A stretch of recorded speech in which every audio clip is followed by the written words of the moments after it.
Alright, my name is Sean Fallon, and you're listening to episode 28 Parks and Recreation. Welcome to From First to Last.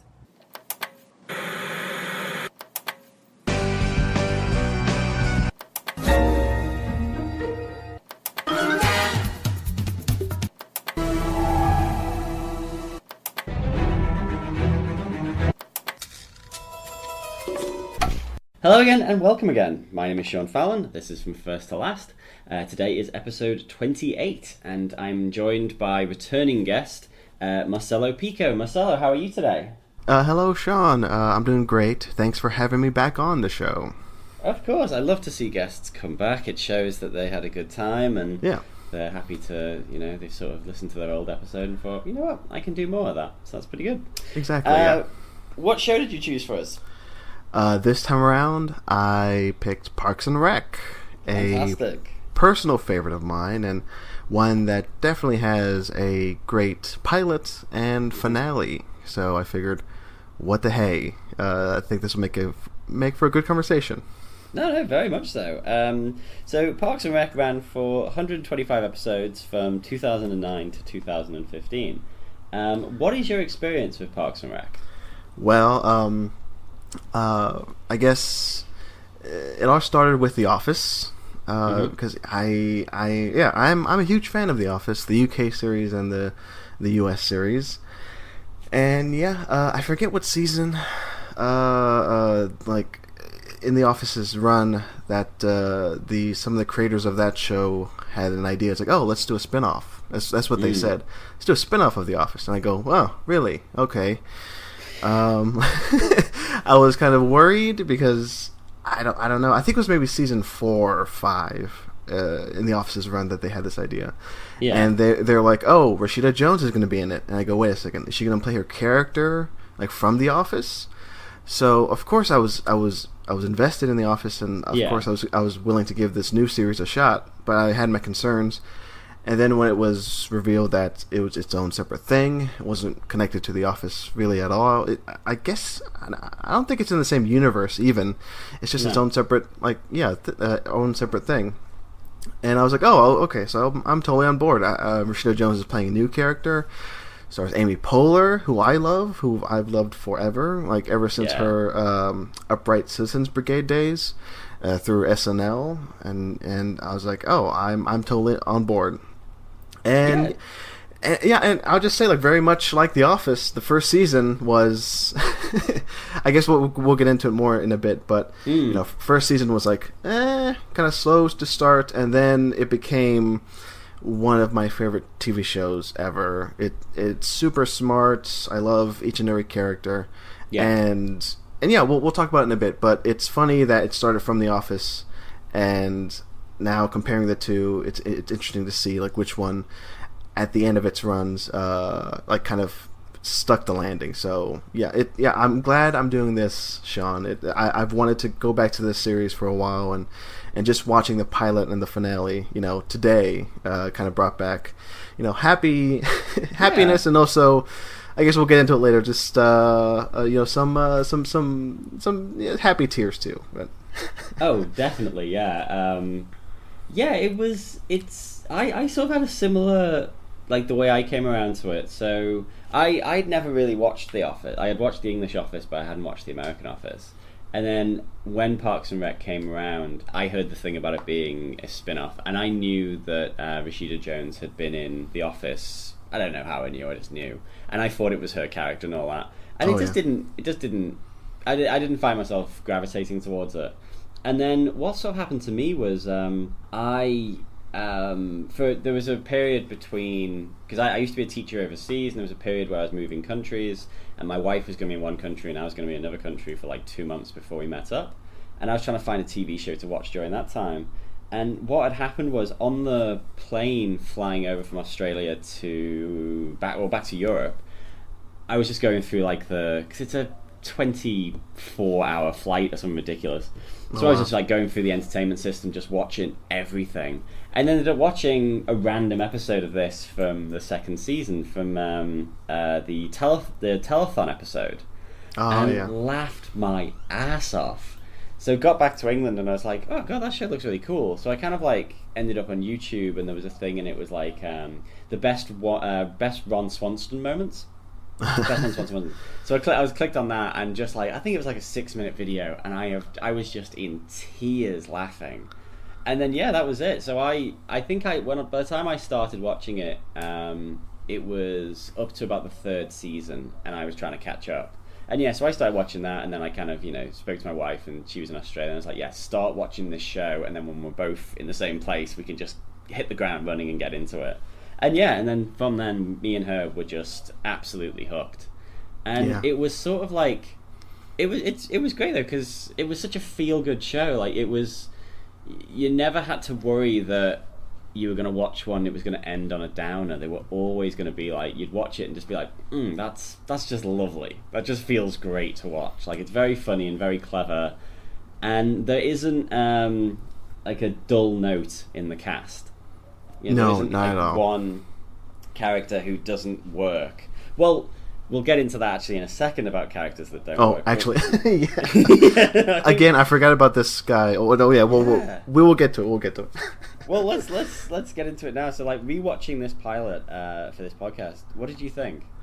So I hadn't seen this pilot in years now. It seems, and it's great coming back to this and realizing that this pilot really like stayed like the character of Leslie Knope, I'll say, stayed true from beginning to end, and to see her in the opening moments of the series and of the pilot of this episode, like being Leslie Knope. She goes to that kid in the park, like who's playing in like the sandbox, and she goes, "How would you rate your experience?" It's a perfect Leslie Knope moment. And I'm like, oh, okay, so this is why I love this show. It's because of her. It's because of Amy Poehler's character. Yeah, and that's very true. Sorry, just to interrupt slightly, because I think one of my big worries that kept me away from this show was that she was just going to be Michael Scott again. Yeah. Which I could. I had that fear too in the pilot and in the first season. There are like moments where that comes through. I think in the pilot, like when she's talking to Tom, Aziz Ansari, and she's like, "Oh, Tom, write down my quotes." And he writes them down, but they're like squiggles. Like he's not really writing them down. So he repeats like this nonsense to her, and she goes, "It sounded better coming out of my mouth." So there are moments where like there are. Yeah, like Michael Scott-ish moments. Like there are some in there, but luckily, the series smartens up, and going through the first season, going to season 2, it's more like she's more well defined. But there are still like very excellent Leslie Knope moments in this, where she's dedicated to her job. She's definitely, I guess, more book smart than Michael Scott for sure. Yes. But there is that time there, like even Rashida Jones' character, and I think she even makes mention of Leslie Knope's character. I forget what word she uses. Like she's kind of like dopey. Like I think Rashida Jones says, or mopey. Like she is like Leslie Knope is that awkward person who is like a go getter but not like a. I can't really define her. It's like she's a people person, but like she can be awkward at times. So that definitely comes through in the pilot. I guess that's the one thing I can take away from the pilot is that it does define Leslie Knope as good as I think any first episode does with its main character. It does establish her very well, and the characters around her. Like at this point, like Tom, Aziz Ansari's character is funny, but he's definitely not as funny as he's going to be in the future. Yeah. But I think Ron. I think his character. I think almost as well as I think his character in this pilot is almost as well defined as Leslie Knope's. He's almost there. He's almost the Ron that we know and love, like through the rest of the series, which I find interesting. Like some characters are like really are there, like they're pretty much well defined up to a point, but then others are. like they need work. And of course, like Donna, I forget, shows up in this. She doesn't say anything. She's just there, kind of like just a background a big nerd character as well. Just like yeah, with glasses. With the glasses, yeah. Very much like The Office. That some characters just start off in the background, just as background, like basically extras for episodes, for seasons even, and then they slowly leap towards the front of the cast and become an important part of the crew. So those are my biggest takeaway in terms of characters. Like Leslie is pretty much almost well defined, and also Ron is too. And then I guess we can go to the guy who I keep forgetting he was in this season and on this show, the character of Mark Brondanowitz. Yeah. Well, that character was just like, when he appeared, I was like, oh my god, this dude. Like, I was saying to my wife, I was like, Mark, Mike, Mick, trying to think of his name. And then when I was watching it, and towards the end, when he's he's looking at the picture of her and he sees Leslie through the window and she's all sad, and then he goes to see Ron. And in my notes, I was just like, Mark pitying Leslie makes me sick. Like, because who are you to be pitying Leslie Knope? Like, I don't know. Sorry to interrupt, but again, it's like I think the first season for sure, like with like Leslie almost being well defined, and like still having those Michael Scott moments, like it's still trying to separate itself from The Office. Yeah. And this Mark Brondanowitz character, played by Paul Schneider, like he's very much like the Jim of this show. Yeah. And it doesn't work. Like I'm glad that he quit. This guy just was like, I'm done after season 1. And from what I was reading today, I didn't realize he was that upset about it. Where he the producers offered him a way to come back, maybe in the finale or just in some capacity, and he's like, I'm not interested. Like, I don't know what happened. I can't imagine the producers or cast being like terrible to this guy. I don't know what's wrong with him, but yeah, he decided just to move on, and I'm glad that happened because especially in this pilot, it was too much like The Office. Like they're maybe relying heavily on this dynamic between this guy who was very much winking to the camera like Jim from The Office, and I didn't care for it. I didn't care for it. Same. I think it's a big reason why I think season 1 kind of is not as great as it should have been. So. Well, yeah, I mean that is sort of universally accepted, isn't it? That like that first season of like 6 episodes is not great in terms of the rest of the show. I think people do say that quite a lot of just start from season 2 or just watch the pilot and then watch season 2 and all that.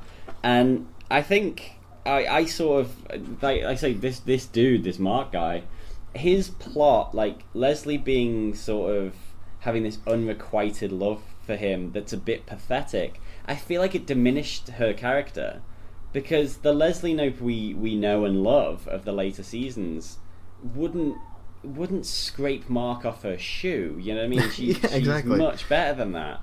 And yeah, I don't, because if that character was more likable, okay, I guess I could see it, but he's like he doesn't have the actor's name's jumped out of my head, but the guy who plays Jim on The Office. John Krasinski. Yeah, he is just like, he's got pure charm just leaking out of him. Yeah, this guy doesn't have that. No. So if you don't have that, it's you just look smug. Whereas Jim, I feel like, has a bit of smug, but you're like, yeah, but this dude, I feel like I want to go have a beer with this guy. This guy seems cool. Yeah. Whereas Mark, I was like, I can just imagine in real life just hating that guy anyway. and so I'm glad that the show. It's kind of harsh to say, but I'm glad that this happened and the show stumbled in this aspect of like trying to have Leslie have like a romance. Like Paul Schneider for whatever reason quits the show, and then in season 2 we get Leslie's rightful love interest, Ben Wyatt, played by Adam Scott, who is like perfectly in tune with Leslie Knope's character, because at this point, like, she is like Leslie Knope. I think by the end of season 2, going into season 3, like she is Leslie Knope, like 100%, like the one we know and love. and then Ben Wyatt is there to, like, yeah, and like you were saying before, like, this guy Brondanowitz feeling like bad for Leslie and coming to her rescue. Like, that's not not Leslie at all. That's not Leslie's character. What Ben Wyatt does is, like, he's there to, like, support her in a way that does not lessen her. Yeah. So that's one reason why, like, Ben Wyatt is a huge improvement over Mark Brondanowitz. Yeah, totally. Well, I think I was actually looking at it, and that Mark dude, he actually lasts until the end, I think, or maybe midway. I should have checked the timeline, but I think he goes for all of season 2 and then leaves in season 3. And Does then he? I forget. Yeah, I forget when he leaves. Because he ends up with Anne, and then he proposes to Anne, and then I think Anne hoofs him, and then he leaves. And it is like one of those weird things of, like, skipping slightly forward to the last episode, when you've got that big reunion at the end. It's so weird to go first to last with this, to watch that pilot, which is quite Mark-centric for Leslie's character, and then get to the end episode and be like, yeah, as soon as that guy left, no one mentioned his name again. Which is weird, because going back, I forgot to mention this, like, Parks and Rec is one of the few shows where I didn't give up on it, like, ever. Like, No. there are other shows where, like 30 Rock, where... Yeah, same. I watch, like, the first season and, like, maybe half a season, and then I quit. And then I come back to it, like, 2 seasons later, and I'm hooked. And I've done that with other shows, too. Parks and Rec, I stayed with it from season 1 to all the way through, like, 7 to the end. Yeah. I didn't miss an episode. And it was weird, like, me having gone through the entire history of the show to go to the very end, and we'll get into it more in a bit, but going to the very end and just thinking, this would be the perfect time for Mark Brondanowitz to come back just for like a second, just to say, hey, I'm still here, remember me? Yeah. But nope, it's weird. It's weird that the show has that type of great finale that kind of wraps up so many threads of the show. But that one thread, it's like they're scared to bring him up. It's like, for whatever reason, it's just weird. And I frankly forgot. It's been a while since I've seen this entire series. Because, like, every time I do rewatch episodes, it's always like season 4, season 5. Yeah. Like when she gets when she's in the campaign, like, for like city council. Like, those are that's my favorite arc of the show. But I never go back to, like, season 1 and 2, and I always just relegate Mark Brondanowitz to season 1 for some reason. Like, I forget he's in season 2, which is weird. But anyway, yeah, Mark Brondanowitz. I think we've talked enough about him. Yeah, no, well, we've talked more about him than the show did, I think. Yeah, it's. I think that is quite an interesting thing with this show as well, because, like you're saying about the story arc of, like, her going to city council and so on.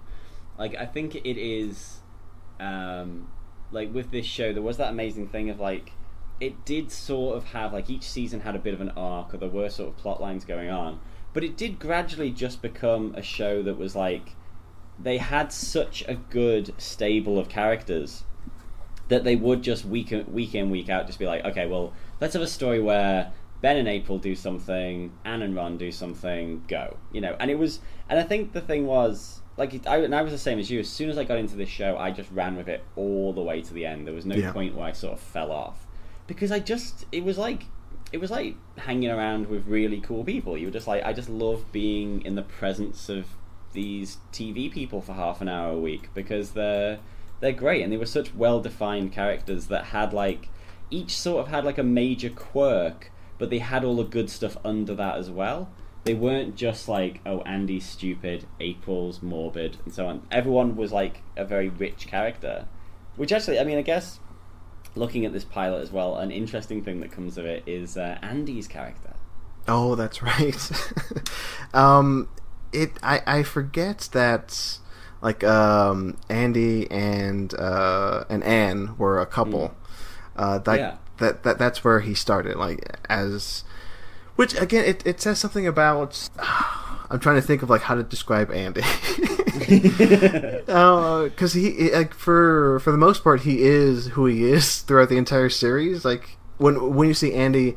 No, when you first hear about Andy before you see him, and you hear that Andy like the main thrust of like the plot of the pilot is that Anne at like one of those like town hall meetings that that Leslie is at with Tom, like Anne goes, oh, like there's this giant hole like in the middle, like right next to my house, and it's a big problem, and my boyfriend fell into it. Yeah. And that's, you know, and that's Andy, and of course that's Andy for the rest of the series. Like for the 7 seasons, he's a goof. But from what I remember of season 1, I don't think. Oh, actually, in the pilot, they actually do show him do this. Like, yeah, Andy in the first season, like when he's still with Anne, he is kind of a dick. he's kind of selfish. Yeah. I always sort of like with that. I don't know how long this goes on for. I know it's all through the first season. I know there's a certain point where she finds out that his legs have actually healed, I think. I forgot about that. But he is essentially like the villain for the first series, like, because, you know, the way he treats Anne and all that, and it's really a testament to like Chris Pratt in like as an actor, or as a person, sorry, that they've gone like, okay, this guy is an utter dick, and we've sort of framed him as the villain for this show, but we want to keep this dude around, so let's see if we can work it out.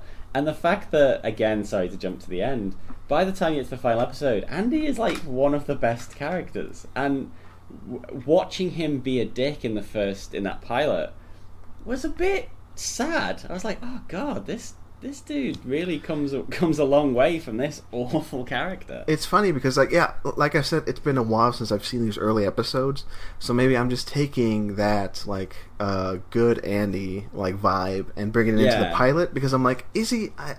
And now I'm thinking about it, Sean.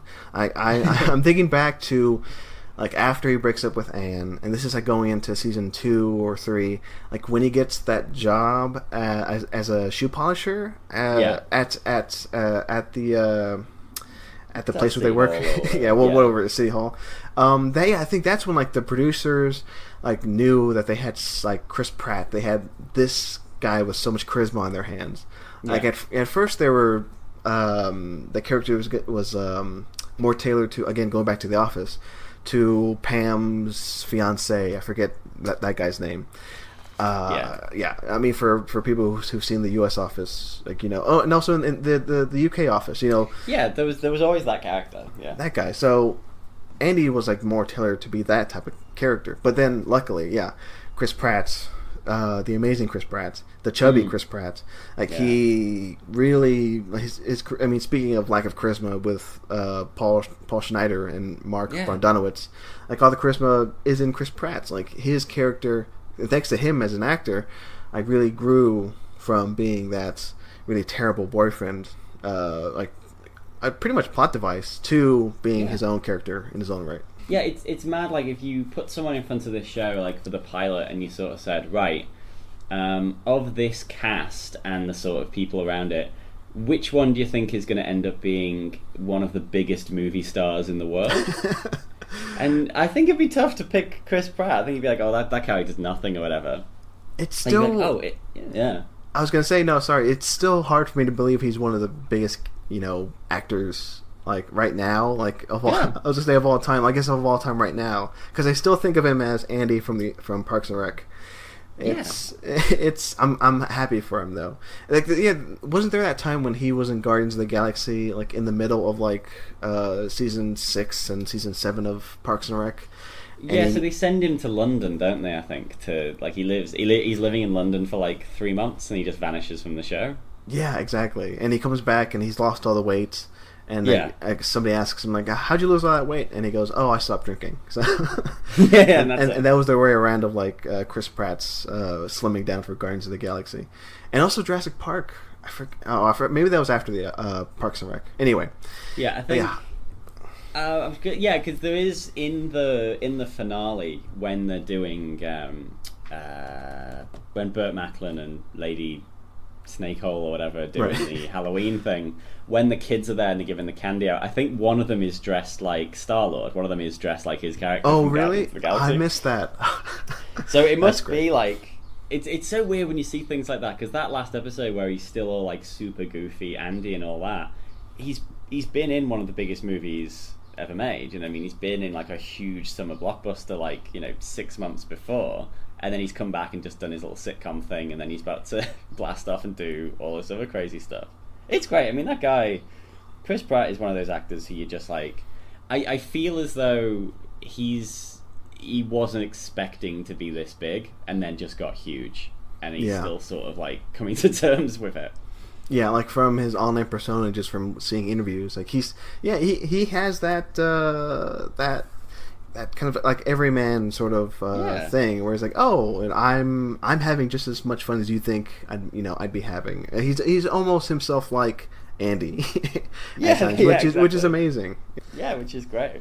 I will say, like, with the first episode, there is, like, I think this is more, a lot of this stuff is all sort of like office hangovers, like things that are still they're still trying to find their feet, because there is like a bit of a feeling that people are more openly antagonistic towards Leslie. Like, if you look at sort of the relationship between Tom and Leslie, it's a little bit sharp. Like, when I was watching it, I did feel as though it had that sort of thing of the way that, I guess, another Jim, really, like, or maybe not Jim, I can't even think of the Office thing, where it didn't feel like Tom liked her at all. He was like, my boss is a bit crazy and I'm not a fan. Whereas, like, that relationship, as they smooth the edges off over the course of the show, he sort of keeps that same sort of sarcasm and stuff like that, but it's funny, it's lighthearted.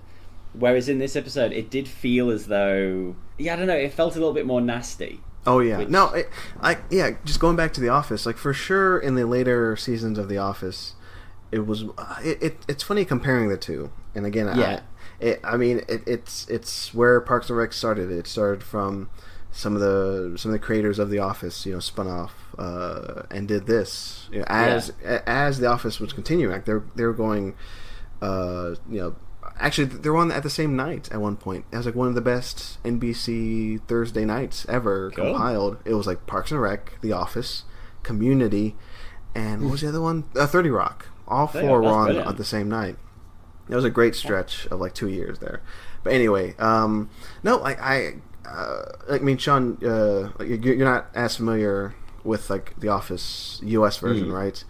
The first season of The Office US is, I think, like a bit too dark, and it did get a lot lighter in like the later seasons. Smartly, I think they're trying to copy the UK tone maybe a bit too much, and it was a bit angrier, and that kind of is like that feeling is reminiscent to what's happening in Parks and Rec, not to the extent of like those series, but here, I can totally see that, where Tom is a bit kind of poking at Leslie, when later on, they have a very different relationship later on, like especially in like season 2 and 3.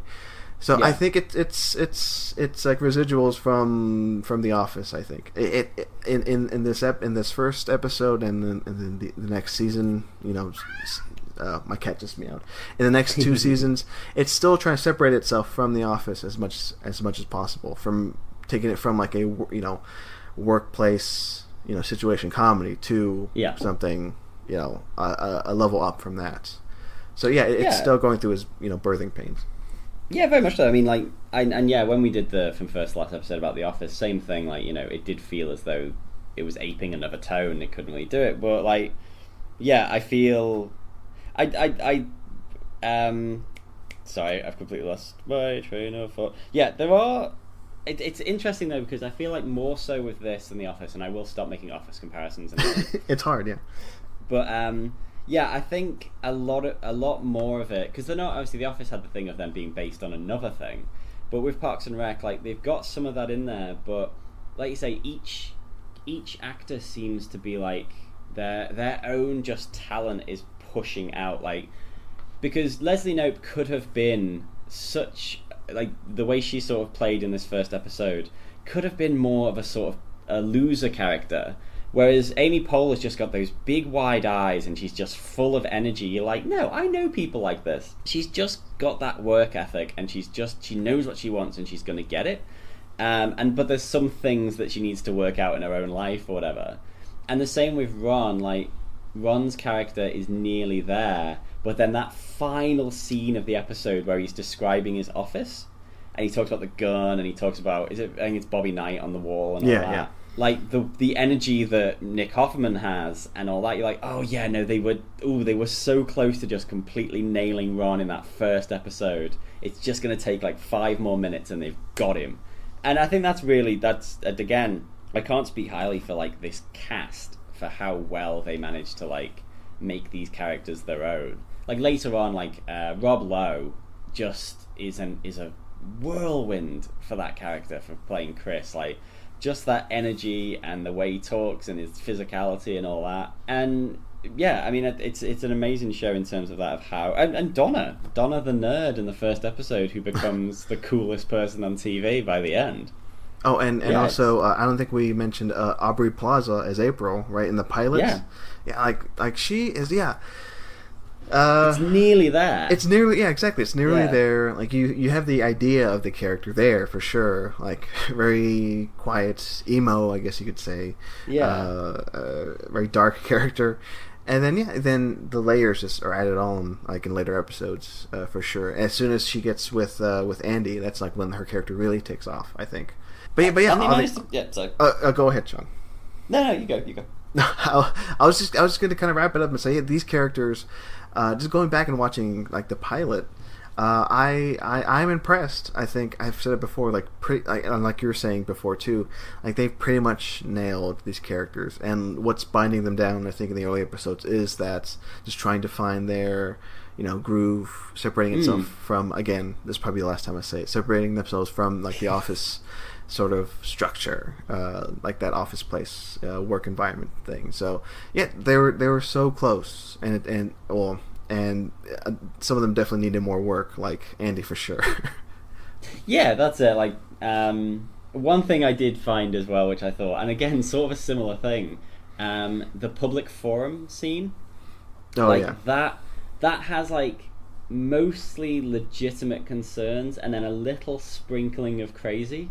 But then as the show goes along, whenever they had one of those public forums and people just coming out being mad, I loved those. They were so good. When you just have people making these ridiculous complaints. Like my favourite one of them is like an old woman comes out, I don't know, she's an old woman actually, and she complains because she found a sandwich on a park bench, and when she ate it, the mayonnaise made her sick. Oh, yeah, and I remember that. Yeah. And that's the complaint to Leslie Knope. Oh, yeah, that dynamic, or that like I guess like plot device of like that, them having the forums, like that's there in a pilot, and yeah, like you're saying, it's. Some of it is like legitimate concerns, but then they go into full-on crazy. And I appreciated that there's a cameo by Ian Roberts, her Upright Citizens Brigade partner. He's there, and also London Wainwright III is there. He shows up as like one of these townspeople, and yeah, it's there. It's like that concept is there. I think they definitely knew they had the core concept of this Parks and Rec idea, like from the ground running. And I think that's what really, like, they definitely pushed on that to make it separate from, their previous, creation, and to make it their own, to make, what it's like to work in this Parks and Rec department, kind of interesting to watch on TV, and they took that aspect and made it interesting and funny. Yeah, well, actually, an interesting thing as well with this first episode before we move on to the finale. They acknowledge the camera crew, and then that just drops off as the show goes along. So it's like, in the end, there's no documentary. They're just talking to the camera. There's no, like in this one, I think there is a thing where Leslie kind of goes, "Oh, you guys are going to really like this," and she leads the camera somewhere. Oh, but I feel like after a couple of seasons, they just stopped pretending there was a crew at all. Just like, nah, fuck it, we'll have a camera there that we can look at and we'll talk to it, but we're never going to actually acknowledge that there were people there. And there's not going to be like a bit at the end where it's like, oh, let's watch the documentary. It's like, nah, we've set this up as a thing, but we're just going to use it, and that's it. Which I think is good. Oh, absolutely. I think they handled, by the end, and we'll talk about it, they handled that aspect of this one camera sitcom. Like they handled that really well. Like of course, they had to like acknowledge it in the pilots because I don't think you can have a pilot nowadays or this general idea and like not kind of I guess placate or just reference the camera. Yeah, but then they eventually did handle it pretty well. Like there are some shows where I wonder why even have this format. Like Modern Family, which I'm a fan of. I think it's funny, but I don't understand why it's like set up like this, like a documentary crew is following like a family. But for something like this makes sense. Like if like why exactly a documentary crew would be following a Parks and Rec team. Like it makes sense to me, and they do acknowledge it like it's like a legitimate documentary that could be played on like PBS or something. But yeah, I think they handle it by the end for sure. By the finale, they handle it really well. Yeah, well, I mean, talking about this finale, and as we said before we started recording, how very, very odd that the episode that you recorded with me before was 6 Feet Under, and then this finale is possibly, of all the finales that we've watched so far, the most 6 feet under-y I've ever seen. It was definitely not on purpose. I'll say that for sure. I think I gave you like maybe 4 or 5 suggestions of what I could do, and then you were like, "Oh, Parks and Rec." I'm like, "All right, awesome. I love that show." And then I rewatch it. It wasn't until I rewatched it like this morning, where I go, "Oh, that's right. It's very, very much 6 Feet Under." And also another show which I love. Well, they don't reference it in this episode, but like this season of Parks and Rec, they made a sly reference to Battlestar Galactica with their time jump. Because I forgot that this episode, the finale, takes place in 2017, which was a flash forward by 2 years because the finale aired in 2015. And I guess in a nutshell, it's very much 6 Feet Under ish, where they flash forward and they reveal like the not their deaths, well, except for one, like but they flash forward maybe 5-10 years into these characters' futures to see like their like the ends of their arcs for some of them, and just how Leslie has affected their lives and will affect their lives. And I think that's a beautiful way to end a show like this that relies so heavily on its characters and Leslie Knope. And yeah, like I was saying at the start of this episode, I forget how emotional this finale is, and I got choked up. I didn't cry straight up, but it's a testament to how great the show and the characters are that I'm still very much invested in these people and like this show. So yeah, same. I mean, I probably hadn't watched this finale in about 2 years, probably since it first aired.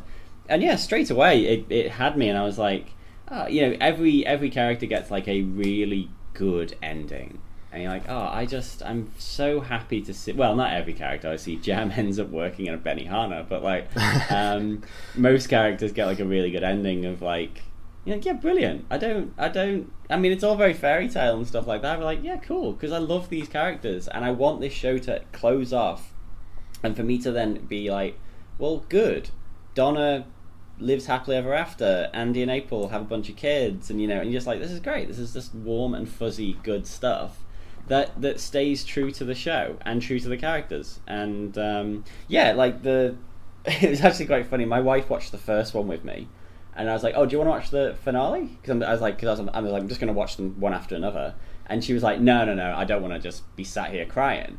I was like, "Oh, okay." So she went off to do something, and then she walked through the living room as I watched the final scene, and she just poked her head out the kitchen. And then I looked over, and she was just in tears. Oh, I can straight away just got her like, she's like, "Oh, come on!" Yeah. It's just so good. I can only imagine. It's not like cheesy emotive as well. It's just good emotive. It is. It's solid. Yeah. Absolutely. And again, it's a testament to Leslie Knope, the character. It was great watching the pilot and this back to back, because the pilot. I wish I wrote down like what Leslie Knope said in the first like minute of the show, where she kind of lays out like who she is and what she stands for. And then, cut to the very end of the series when she's at that college making that speech. And it just hit me. It's like, I know like this show has like a solid theme throughout. It's about Leslie Knope, and it's about like working. I forget the quote she says at the end. Again, something else I should have written down. What she says, about working your life at something that's worth working at, right? Yeah, yeah. And that's Parks and Rec for me, and that's a beautiful sentiment. And like you were saying, Sean, like these episodes end with very heartfelt, very sweet moments, and that is the thesis of the show. That is what Leslie Knope is in a nutshell, and that's what this show is, and that's how it ends on. That's Leslie Knope is such an important character that she has that drive in her. She wants people to do well, and she tells her friends, like the characters in this show, to do well. Like she gives them advice, and she pushes them towards like their better selves. So I think that's, again, it's a beautiful sentiment. I'm almost getting emotional talking about it now.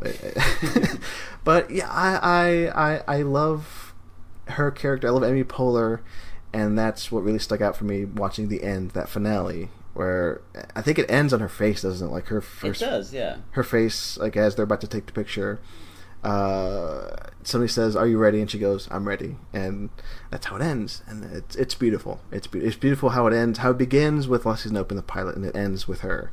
Like the show knows exactly by the end what's most important. And I'll say this, like one last thing, and then I'll toss it back to you. And this, I promise, this will be the last time I mention The Office. Okay. I was thinking about this a few weeks ago. I was like, what do I like better, The Office or Parks and Rec? Like I've stuck with The Office. I saw it through the end. It had some hilarious moments, but I think Parks and Rec, in all, it's like a much better show because like I just mentioned, it has like a thesis, and it ends like on the note that it wants to end with. I think that's what makes it a better show. Overall, it's a lot smarter, and it understands its characters a bit more. Not to say The Office is a bad show, but I think by the end, they stuck the landing tremendously well. Versus The Office, I'm sorry to say, didn't stick it as well. And I guess that was just if Steve Carell had ended the show, if he had stuck on, or if they ended it like when he left, it would have been a different story. But I think that's the power of Parks and Rec. They had, imagine if Amy Poehler had left. Like that would have been devastating. It would not have survived. So that goes to how amazing I think Parks and Rec is. It's because of Amy Poehler and Leslie Knope. So there you go. 100%. And Amy Poehler actually co-wrote this episode. Yeah, which is amazing. Which is amazing. But yeah, when I did the sort of first to last with The Office, like watching the final episode, it felt very like an expression I've used many times in this podcast, like the idea of a finale being like a victory lap. So you have it's very much a finale sort of in the show as well, like it's the last time all those people are going to be together or something like that. And The Office sort of had that, where you eventually end up, you have the wedding and a load of cameos by people and all that, and then you have the final scenes in the office and they're all talking. And I was like, yeah, I guess if you'd watched the whole show, this would be satisfying and all that. But I feel like the Parks and Rec one is just a very satisfying episode of TV anyway. Like it has so many wild tangents and goes off on these has all these little stories, and you get a bit of John Ralphio, a bit of Jam, a bit of Gary doing some Gary doing some mad stuff and all that, and I feel like it just works better. And I think, going on your point there about if Amy Poehler had left the show, I feel like if Amy Poehler had left the show, they would have made Ron the main character, they would have introduced a new Leslie, and it just wouldn't have worked. Like I know that I know, not to harp on about The Office, but I guess hard not to. It's hard not to. I think they just compare too well. I think we're just going to accept it. Yeah. With Steve Carell leaving and then Dwight becoming the main character, the show, the bits I've seen of all that, the show goes really weird. Whereas Parks and Rec was always weird, but it always felt tied down to some sort of reality. It always, even though there were weird characters and people saying weird things, there was something about it where you're like, yeah, this could still sort of be real. Whereas The Office, once you get to that point where Dwight and he has like his big farming family and it's all that weird shit, you're like, no, this is just weird for comedy now, which is fine for a comedy. But the thing with Parks and Rec is, I love that idea of when you've got that's the bullshit red tape of the government just being nonsense, and how all the councilmen are just insane. Like, yeah, I can imagine this being a thing. I can imagine small town government in America would just be that, just weirdos trying to out weirdo each other until law happens, I guess. And again, I mean, Leslie Knope, like, I'm just imagining now, like you're saying, Sean, like, who would replace her? Like, I guess Ron would be front and center, which would be weird because, like, Leslie Knope is like the center of the show. Like, everybody else is like, she is like the lead. Like, she I mean, of course she's the lead. She has comedic moments, but she also plays the straight man at times. Yeah, which goes to show how, you know, talented Amy Poehler is. She can straddle that line of, like, having these gags, you know, in one scene, and just being the straight, like, arrow, you know, straight person in another scene.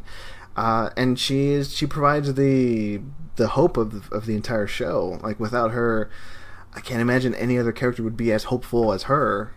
Maybe in the later seasons, maybe, but I mean, Ron. I mean, in the final episode, we see, like, Ron is kind of, like, lost, like, without her. Like, he's like, what should I do? And Leslie provides that final.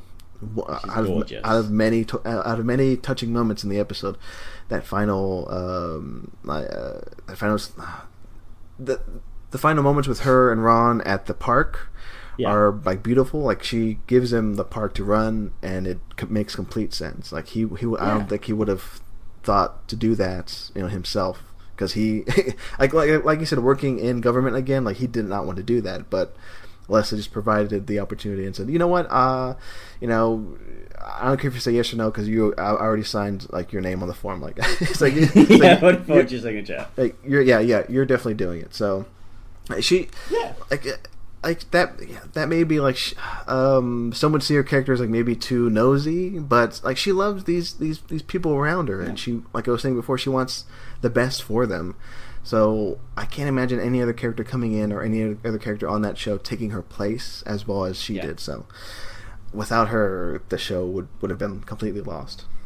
Yeah, I mean, because you do have that sense of, like, so you pull Amy Poehler out of it and you just have the characters as they are. There's no reason for a lot of them to interact without Leslie putting them together. It would have actually been interesting. Like, I don't think the show isn't that kind of show, but I would have liked to have seen a bit of, like, an It's a Wonderful Life type thing of, like, what it would have been like for those characters if Leslie Knope hadn't existed, and to see that, like, Ron never really becomes anything more than sort of, you know, a robot, and, you know, Tom would have still been a dick, and so, well, a bit of a dick and so forth, and like, obviously Anne wouldn't have come into their world, and then Andy doesn't come in, so April, you know, and so on and so on, and I think well, as we saw, was sort of like, well, Chris and Anne left, and that was cool. Like, I felt like that was, like, a sad scene, and that was good. But those characters had sort of reached their point that it was time to go. Same with Mark, as we were talking about the pilot episode. I was looking up because I was trying to find the gossip, because I knew there was something wrong with this guy, because he left the show and then he was so adamant about not returning. I was like, what's that? And his character was never mentioned again. Like, what's happened here? But all I could sort of find behind the scenes was he basically said, oh, the character's not going anywhere, so I quit. And then they asked me if I wanted to come back, and I said no. Like, that's weird, because, like, if I was that guy, like, okay, the writing's going nowhere, I'm not going to bother with this show. But then, like, 2 years later, you'd be like, oh, this show is huge. Can I come back? You know, come back for a little bit? I did the same research on it. I couldn't find any good answers. Like, I don't know. There may be something people aren't saying. Maybe, but because, I mean, like you're saying, like, Rashida Jones and Rob Lowe, they came back. Like, I think they came back at least, like, twice. Like after they had left. So it's not like this show, this crew, this cast of characters. I can't imagine anybody on this show being, terrible to somebody. So Yeah. I'm guessing. I'm not gonna say I'm not gonna say it's his fault or he's a terrible person, but I don't know. Yeah. Who knows? But yeah, it seems like I'm happy that the producers, the cast, they were accommodating to Rob Lowe and Rashida Jones. Like, I was sad that they had left. Yeah. Because Rob Lowe, I loved Rob Lowe as Chris Traeger. Like, he with Adam Scott as Ben Wyatt. Those two additions, I helped the show considerably. Like, they did for sure. Yeah, I mean, just incredible. Yeah, absolutely. And Rashida Jones, I love Rashida Jones. Like, overall, I will say Ann Perkins, the character, may not have reached the heights of other characters. Yeah. But still, like, her dynamic with Leslie, was fantastic. I love that relationship, that friendship they had, like, throughout the entire series. Like, that worked absolutely for sure. And yeah, and I could see the end coming for them. They did reach a point in the show where, like, oh, how much more can we do? And I'm guessing the actors themselves said the same thing. And it was a touching final episode for them, like in season 5 or 6, I forget. But it made sense for them to come back in the finale. That's a moment in which I almost cried, because the dynamic between Rashida Jones and Amy Poehler as Anne and Leslie, like, it's like a natural chemistry they have. You see it in the pilot. You see it's almost like a love story, like, from beginning to end between Leslie and Anne. Like you see in Amy Poehler's eyes looking at Rashida Jones, like, I want to help you. In the pilot, like, I want to accomplish that task. Like, it's there. And then, like, in the finale, like, you see that love there once again. Like, when Leslie says, "Oh, Anne's here," Yeah, just pushes Ben aside. So that was lovely. So I'm happy those two came back, Rob Lowe and Rashida Jones, for the finale. It made sense for them and I don't understand Mr. Paul Schneider and why he was so adamant about not returning. Yeah, and I think it wouldn't have... That finale would have been missing something if they hadn't come back, because that thing of getting to see everyone's futures, if you hadn't seen theirs, I think that would have just been something that just dangled forever, and you would have been like, oh, I wonder what happened to those guys. And just having that thing of, like... Because that's like a flashback in a... Well, it's not a flashback in a flashback. It's part of Ben and Leslie's future, isn't it, when they go there and they meet them. And that's great, because, like, if you're going to get... the news reporter's future, you need to get at least, Chris and Anne's as well. Oh, yeah. And yeah, I mean, just such a very smart like a structure for that final episode, or the hook, where it's like anytime Leslie touches someone and then we see, you say 5, 10, however many years into the future, and it's good that they kind of have... Everyone sort of has quite different futures as well. Like, everyone gets a happy ending, but they all get a happy ending that works for their character. Like, I love the fact that Gary gets to live to 100, be married to Christine Brinkley, who never ages, and have kids and grandkids and great-grandkids, and he's mayor for however many terms. And even though they spell his name wrong on his tombstone, because obviously they do, it's just great. I think that's just great, because I did read something, like, they were saying that Jim O'Hare, like the actor that played that character, is a lovely guy in real life, and the producers and the writers always felt bad about how much they just shit on him all the time. So they were like, well, what we'll do is we'll make him so he's just got an absolutely perfect home life. Yeah. So, like, when you go to his house, he's got the gorgeous daughters, and he's married to a supermodel and all that. It's like, oh, this is... And I think that's the thing with Parks and Rec as well. Even when they do have mean-spirited bits, it's undercut with sweetness. So you're like, okay, yeah, Tom is a bully to Jerry, but Tom would cut off his own hands to have what Jerry has at home, you know what I mean? So you have that sort of thing of... The show's never really mean-spirited, except to the villains of the show, which is great. I mean, again, I think it is just like... Because even the show got to a certain point after, like, season 4... where there was very, very little, like, internal conflict with the characters. Like, they'd have little fallings out, but they'd always make up by the end of the episode and everything would be fine.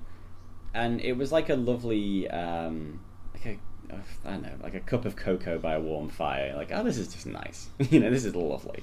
Yeah, and exactly. and that was great, and that's why you just kept coming back to the show because, like I said at the start, once you've hoofed Mark, there's no duff notes in the characters. There's no character where you're just like, yeah, that character's not so good. Even I know, like in the office, people hated Ed Helms' character, and like that caused quite a bit of contention where you just had this character that people didn't like. I had that with 30 Rock with I can't remember her name. Like, she was the intern, but she was played by Kristen Shaw, who I absolutely love. I think the character's name was Hazel. What's her name?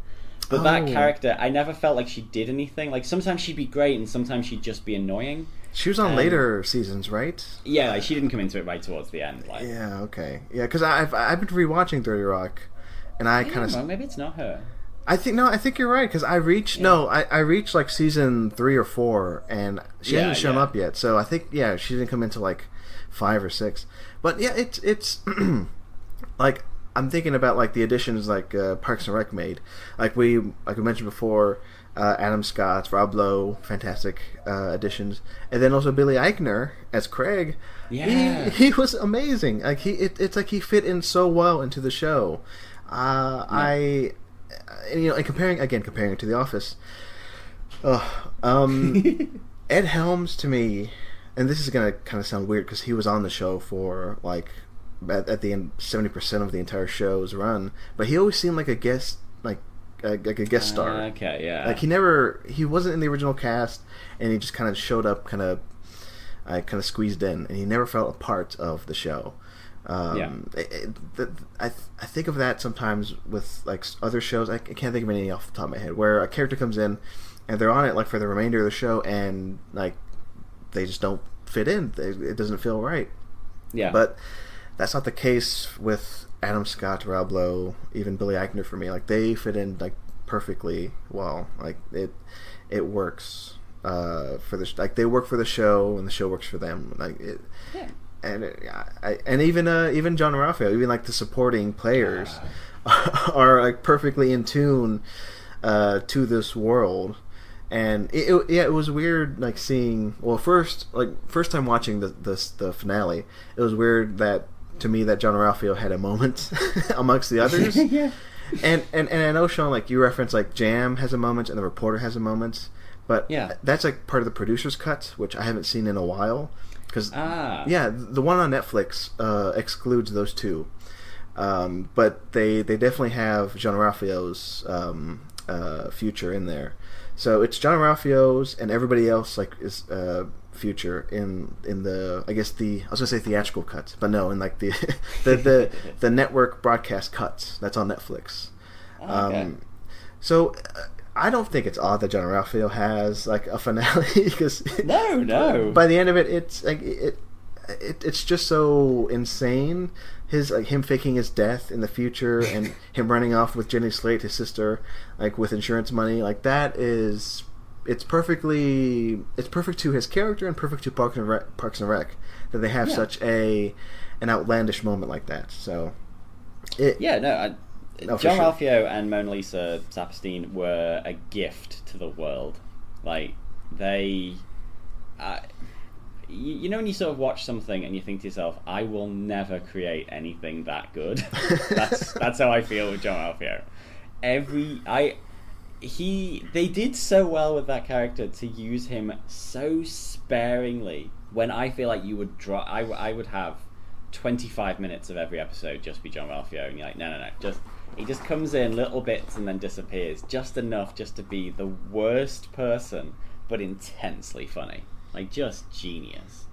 Yeah. Just so good.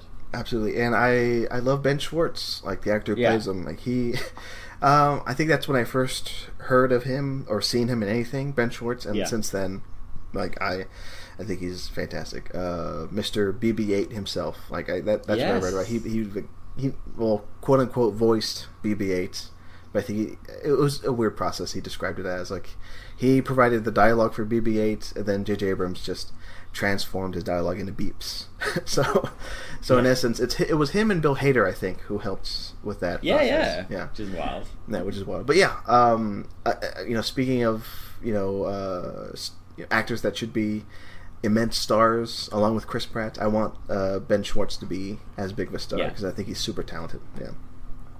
Yeah, that is definitely one of those things. Like, I think everyone, for the most part, most of the main cast have gone on to sort of like bigger things, and it is one of them. Like, it's interesting. Well, I mean, it's just amazing in the pilot just to see that like Chris Pratt's the one who went on to be the huge megastar. Going back on your point there about the like saying like Ed Helms being a guest star and that kind of thing. I think one thing that's a massive testament to this show is when I was watching the pilot, there was a point where I was like, where's Ben? I was like, oh no, Ben doesn't come into it for a few years. But like that character had like, Ben and Chris and Billy Eichner's character, like they sort of like, they were so comfortable in the show. The idea that the show existed for a few years when they weren't there, it's quite weird. You know, it's quite weird that like there was a period before Leslie met Ben. I sort of had it in my head they were like married from episode 1, and obviously they weren't. Yeah, there was a whole plot line about that. Yeah, I think that's why when I ever rewatch episodes, like I mentioned before, I always go like in the middle of the series, like in like season 3, 4, because I know that's when Ben and Chris are there. Because like you're saying, I think they're integral to the show. And it's just weird that they're not there in the pilot. It just feels off. It feels maybe too sparse for me, because by the end of the show, it's filled with all these great characters that have like their own histories, like their own. Like each character has like a history with like each other character. Like they have their own chemistry with them, and it's just odd not seeing Chris or Ben in those early episodes, in the pilot especially. It's one of the best casting additions to any comedy show in recent years. Like Rob Lowe, especially as Chris Traeger. I don't know why he didn't win all the Emmys. I don't understand. And say what you will about the actor, off the show. Him and his politics. I don't care for that, but. Him as a character on Parks and Rec as Chris Traeger, one of the best characters of all time in a comedy for sure. So fits so well in the world. Yeah, fantastic. Well, alas, I feel like we've barely scraped the surface, and we've already talked for an hour. I mean, so we will have to start sort of on the downslope, start wrapping it up. But interestingly, I did notice one like there was two interesting things about going from first to last with this. One was really that in the last episode there was like that little flashback to Leslie pushing the drunk down the slide, but there weren't huge amounts of callbacks to because sometimes you will find a lot of that, like with a final episode they'll find as many excuses as possible to like reference the first to kind of give you that reward. Yeah. Where other than that thing there wasn't like I guess Mark didn't come back. So there wasn't anything that really felt like they didn't do another public forum. There wasn't anything about the pit. There wasn't anything about Andy having broken legs or anything like that. There was nothing that sort of referenced back, which is fine because I feel like we said at the start, this is definitely one of those shows that moved so far away from its first season that they were probably like, let's not even go back to that. Let's just we're moving forward. Just keep going. Because it is. The only show I can think of that's similar to this in that is Fringe. Like, Fringe is a show where the first season is hit and miss. It's alright, but when it has low lows. And then from the second season onwards, they just put the foot down, and then it is just a great show all the way to the end. But when you advise people to watch the show, you do have to have that disclaimer of, like, just get through the first season, and then you'll get to the gold. And I do have that with Parks and Rec. I'm like, it's only 6 episodes. Just get through them, and then the show goes and then sorry, the other one is there was a slight reference in the first one. Leslie getting drunk, and Tom says, "Oh, one time she dressed up as Batman," And that just made me think of the scene where Ben dresses as Batman on the Treat Yourself Day. I was like, oh, perfect. So they were made for each other. That's already been established from the first episode. Cool. Oh, that's now amazing. I'm happy. Yeah. You know, a connection I made, which I think in the finale, like they made I think there was a clear reference, is when, like the main thrust of the finale is like some guy comes in and he goes, hey, there's a swing in my park that's like messed up. Can somebody fix it? And Leslie goes like, we can do it. And there's a moment where like she's off to do this task with Tom. That's very similar to like the pilot when like her and Tom were kind of a duo, like handling the park situation, which I thought was like off because like you were saying before, like the show kind of moves away from what that pilot idea was. Like with, I imagine they thought maybe like Leslie and Tom like together would accomplish these things, but then of course like the task would get spread around like the office, like the other characters would take on these tasks too. But yeah, like there's a moment in the finale where like they're together and they kind of go like, I think she actually says like, me and Tom are going to go handle this. So that may have been like a fleeting reference, but just to the pilot. But I just found that connection. It's like, oh, okay, like that's kind of what they started doing in the pilot. Them going to handle a park situation. Just them two. But really, it's like the entire team handling it. So it's a loose connection, but. Again, it's much different from when it started. It's a different show, and especially this finale. It's a different format from any other past show. It was kind of when I first saw it, it took me back a bit. Like because I didn't know how it was going to handle the finale, and the time jumps. Well, I guess I should have been prepared for the time jumps because like the season 7 started with a time jump, but in the finale itself, it drastically jumping it forward through time. Took me back. Oh, and I should say, I mentioned this. It seems it was almost an hour ago. But talking about again, we're trying to wrap up. But the documentary aspect of it, again, going to other shows and other shows called The Office. The way they handle like the Office, the way they handled the documentary thing, I didn't especially like. It broke the fifth wall too much. I think at one point Pam was gonna have an affair with like a boom mic operator. That was weird. But here in Parks and Rec, they never really break that fourth wall. Like to kind of they never have a scene where they say, oh, when are we gonna get to see this, or when is it gonna be on TV? Like, that never really happens in Parks and Rec, and you're just it. And that's another aspect of like I think what took me back is when I came into the finale, I was like, oh, of course I care about the characters, but I wonder what they're gonna do with the documentary part of it. Like, is it gonna end with them watching the documentary? Like, and they never really addressed that. Like, I just imagine somebody like 50 years from now watching the documentary, because it flash forwards like way ahead in time.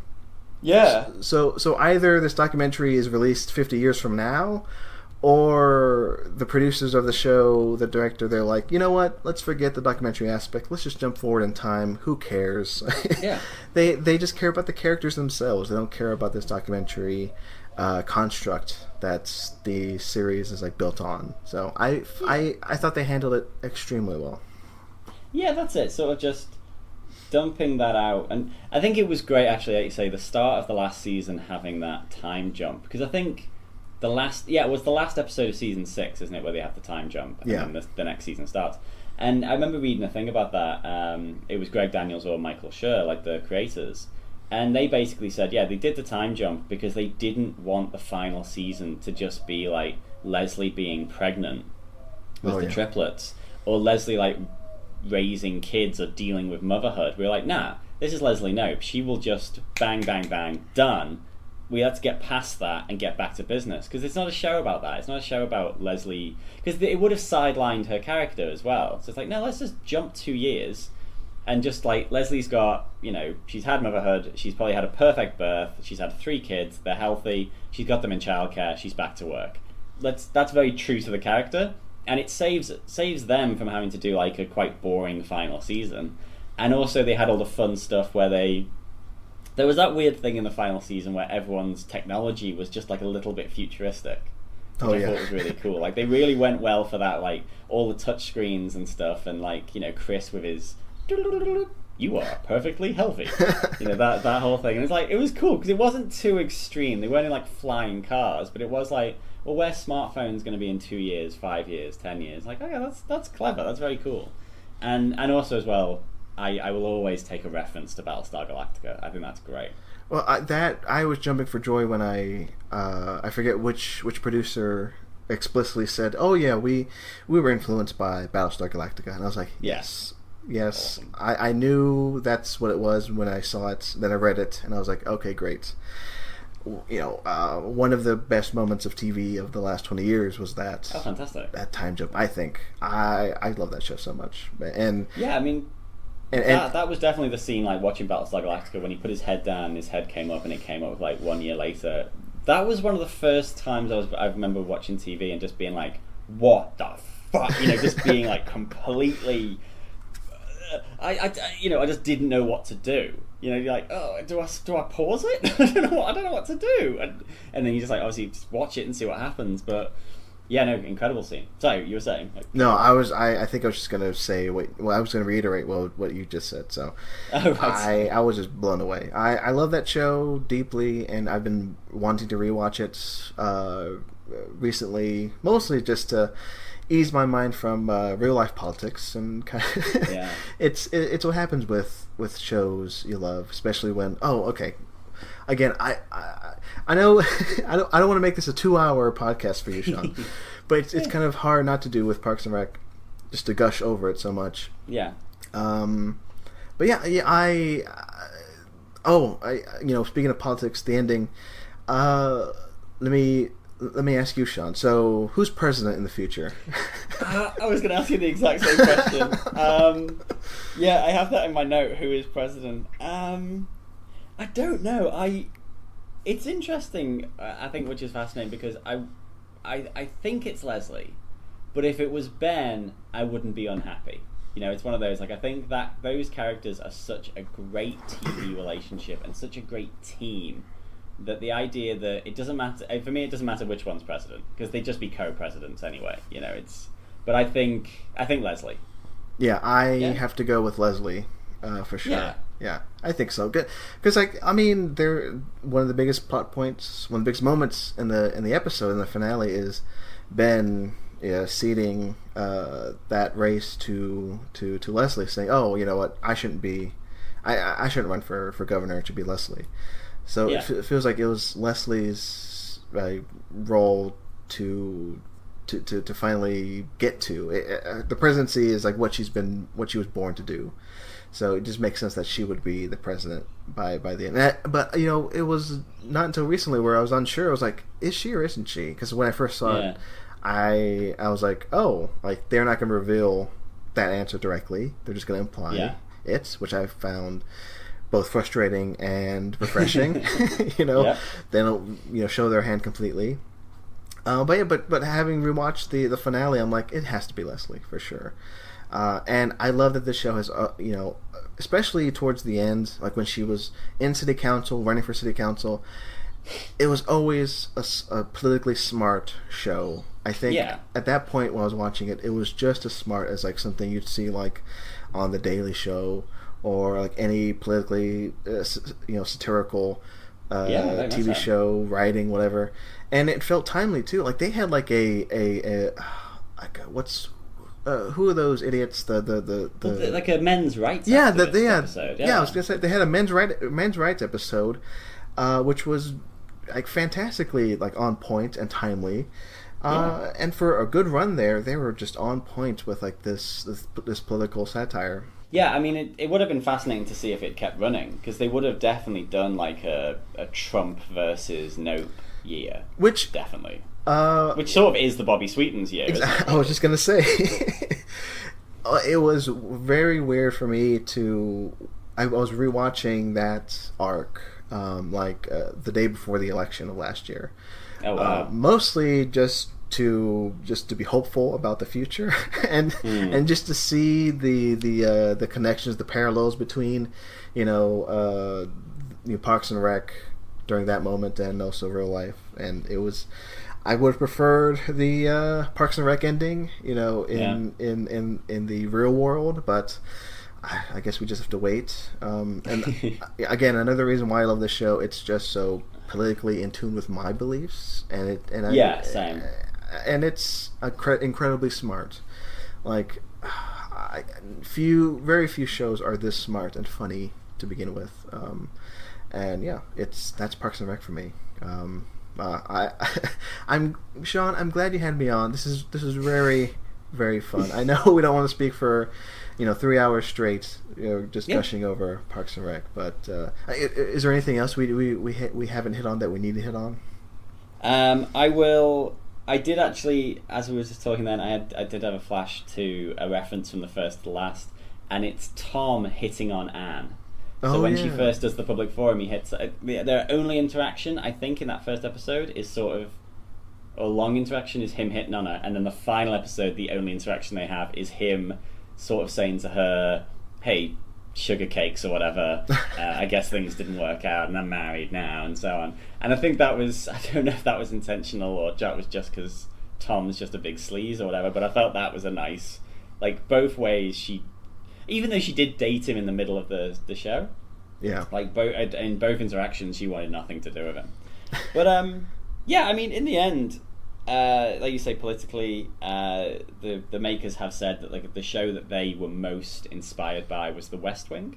Like they said, they didn't want to make a Washington comedy, so what would be? So they decided to make it small scale, and then eventually they ended up in a parks department. And then obviously you have Rob Lowe. You have that. There's a great episode where Bradley Whitford is in the show, sort of playing Josh, sort of from The West Wing, and also like politically, it was very much in tune with myself, like you say yourself, and that whole thing of just the red tape and the nonsense and the sexism, and Leslie just sort of being just a grade A ass kicker from moment one, and just a great inspiring show. And like I say, I could probably just continue talking now non-stop for another 4 hours, but we probably shouldn't. Anything else you'd like to add before we wrap up, Marcelo? I mean, like I was saying before, I love this show deeply, probably even more so now just talking about it, because it's been 2 years since it went off the air, just about. And I miss it. I miss that political optimism that the show brought. I mean, like you're saying, Sean. Imagine if it were still on today. We I guess what I'm trying to say is we kind of need, stuff like this nowadays. For sure. For listeners out there, rewatch it. Please do. It'll bring a smile to your face and make you feel better about things. We definitely need more Leslie Knopes out there in the world, and if anything, the show inspires, some people to be, Leslie Knopes. So I love that about it. I think that is a great sentiment. I would just add that yes, start watching the show, but be aware that the Mark character leaves. Yes. He's not in the show the whole time. I will even, if you've never seen anything of the show, I will even go as far as this. The weird sort of thing of Leslie being madly in love with him and it being unrequited, after 6 episodes that plot line is dropped, so Thankfully. Then don't even worry about that. So I'd say just dive in and go for it, knowing that character is shit and leaves, so don't worry about it. Marcelo, where can people find you on the internet? Sure, go to talkfilmsociety.com. I'm the editor-in-chief there. Plenty of film writing for you to read and comment on. If you want to leave a comment, please do. Please be nice. And also my podcasts. At this point, I was thinking about it this past week. I have 4 podcasts up and running. Wow. I don't know, Sean. I don't know what's wrong with me. I have the Colorado Street podcast with Rocky Juarez. I have Hey What You Watchin' with Matt Curione. I have the Talk Film Society podcast with just me. And that show, we have writers from talkfilmsociety.com coming on. It's a monthly show. Cool. Yeah, it's very loose. It's very fun. And fourth, but not least, Soderbergh 2828. 28 episodes covering 28 movies by Steven Soderbergh with me and Mike Schindler. Yeah. Me and Mike Schindler break down each and every feature film that Soderbergh has put out. And we're on episode at this point like 7, so we're going all the way through to Logan Lucky. So that's the 28th. Fantastic. Yeah. And yeah, that's it, Sean. Thanks for having me. And at Marcelo J Pico on Twitter. I forgot about that. Yes. For pictures of Jessica Chastain that are definitely classy. So there you go. Yeah, no, they are great. That could have sounded sleazy, but it's not. They're very classic. They're a supremely wonderful classy. actress. Yes, thank you. Yeah, that's it. And I did see. Was it you the other day who was talking to Anna Perna about Jessica Chastain? That was amazing. Honestly, I don't know. Okay, so I'm gonna explain myself. This is an exclusive on your show, Sean. So yes, I was Anna Perna Pictures had like a little contest. They held up like a picture and you had to look at it and see what it was. It was kind of blurred out or whatever, and it had like a piece of red and some gray, and then I was one of the first guys to respond on Twitter. I was like, "Is that Jessica Chastain?" And they go, "What?" And I go, "I don't know." So at that point, it was Jessica Chastain's birthday, her 40th birthday. I was watching Miss Sloane. I just posted something on her. I wrote an article talking about her debut film, and I reposted it that day. So that morning, I was like, Jessica Chastain was like floating through my head, and that was the first thing that came up. But it turned out to be a picture from the movie Scanners. So there you go. That's how much Jessica Chastain is in my brain. Is that that's the answer to every question. Yeah, that makes perfect sense. Okay, well, on that note, you can find this podcast on Podbean or iTunes. You can email me directly at fromfirsttolastpodcast@gmail.com, or you can follow us and message us on Twitter at firsttolastpod. Still a lot of shows to go, but I am starting to find, like, as we come up to episode 30, I think people are diving in on some big shows. Like just yesterday, someone wanted to do Seinfeld, which was one that was sort of in the ether and stuff like that. So but I kind of think that if there are any shows left, there's always shows left. So get in touch and we can work it out. You can do what Marcelo did, just send me a couple of options and I'll pick one and we can go from there.